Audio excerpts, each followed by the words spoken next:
Olá, galerinha do terceiro ano, dando continuidade ao nosso assunto. Nós vamos agora para o vídeo 2, onde nós vamos tratar sobre as guerras árabes israelenses.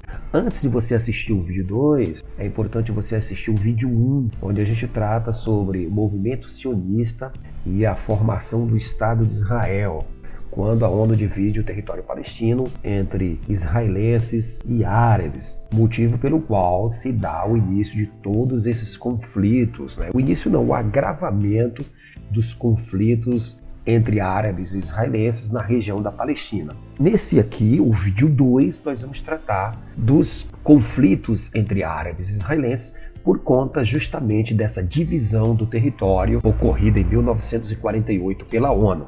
Portanto, é importante que você assista o vídeo 1, o vídeo 2, que é esse, e assista também o vídeo 3, onde nós vamos abordar sobre os grandes acordos de paz entre árabes e israelenses. Espero que vocês gostem, dê um like no vídeo, se inscreva no canal e vamos para o vídeo.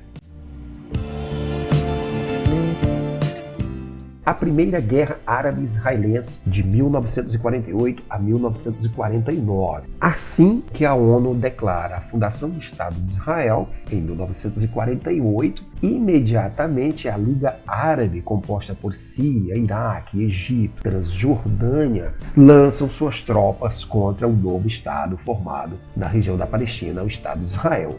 Começa assim a Primeira Guerra entre árabes e israelenses, que vai ser vencida por Israel, que vai ampliar seu domínio territorial sobre a Palestina e vai deixar os árabes ainda mais confusos, fragmentados politicamente e desunidos, né? E ainda por cima, o Estado árabe nem sequer foi formado. A Primeira Guerra Árabe-Israelense, quais foram os resultados? Israel vitorioso, Israel ampliando seu território, e por outro lado, o Egito, né, que vai anexar a faixa de Gaza, e a Transjordânia, que vai incorporar a Cisjordânia, e a cidade de Jerusalém, que foi dividida entre Israel e Jordânia.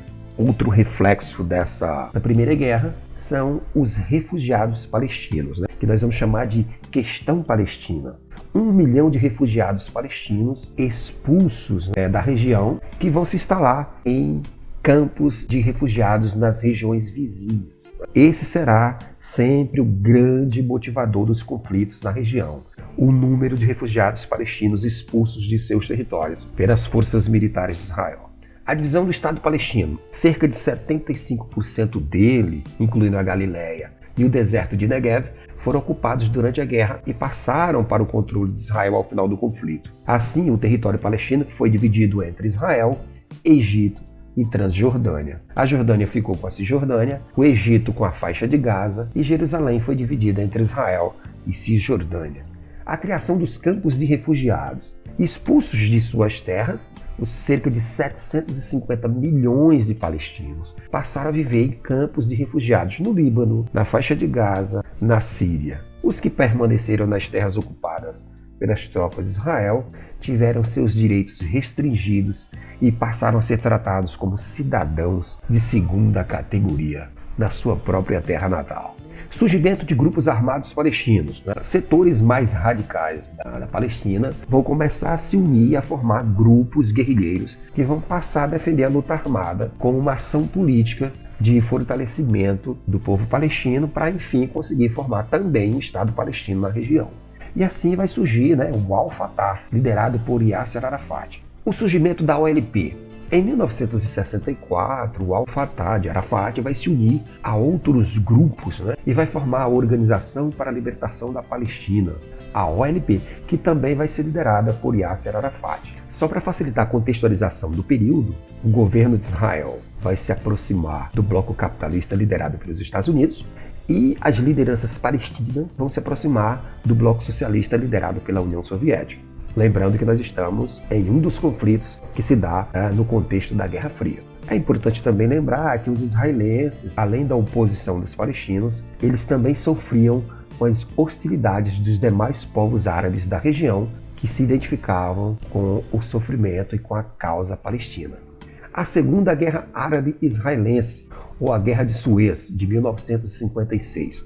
Apesar do presidente egípcio, Gamal Abdel Nasser, contar com a ajuda militar da União Soviética, Israel também contava com a ajuda militar e econômica da França e da Inglaterra. E vai sair mais uma vez vitorioso nessa batalha na Segunda Guerra Árabe-Israelense. E assim Israel vai conquistar a Península do Sinai. Mais na frente um pouquinho, sob pressão da União Soviética e dos Estados Unidos e também da ONU, que enviou tropas à região, Israel vai abandonar o Sinai e as fronteiras de 1949 vão se restabelecer.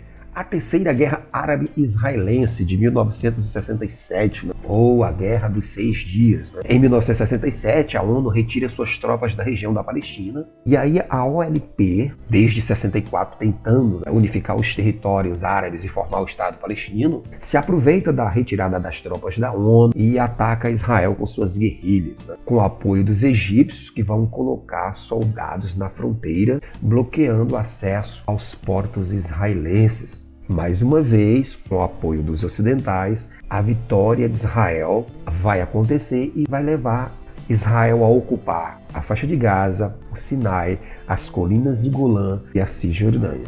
Aqui nesse mapa dá para visualizar a evolução do Estado de Israel para dentro dos territórios árabes, né? Por aqui você já tira os motivos de tantos conflitos na região. Os resultados da Guerra dos 6 Dias, em 1959, 1.600.000 refugiados palestinos, intervenção da ONU, que exigia de Israel a retirada de seus militares dos territórios ocupados, e isso vai desencadear a Quarta Guerra Árabe-Israelense, que será a Guerra do Yom Kippur de 1973. A Guerra do Yom Kippur, assim chamada porque se deu no Dia do Perdão, que é um dia sagrado para a cultura hebraica, inicia-se com o ataque simultâneo da Síria e do Egito contra Israel. Com a intervenção do presidente norte-americano Richard Nixon e do secretário da União Soviética Leonid Brezhnev, a Guerra do Yom Kippur termina com um acordo de paz, termina sem vencedores, termina com um acordo de paz negociado entre as duas potências globais, a potência capitalista americana e a potência comunista soviética. Bem, esse foi o vídeo número 2 sobre as guerras árabes e israelenses. Espero que vocês tenham gostado. Dê um like, se inscreva no canal, assista quantas vezes for necessário para a resolução de nossas atividades nas respectivas plataformas do Seduc, Class e WhatsApp. Um abraço em todos, evitem aglomerações, cuidem uns dos outros, cuidem de suas famílias e até a próxima aula.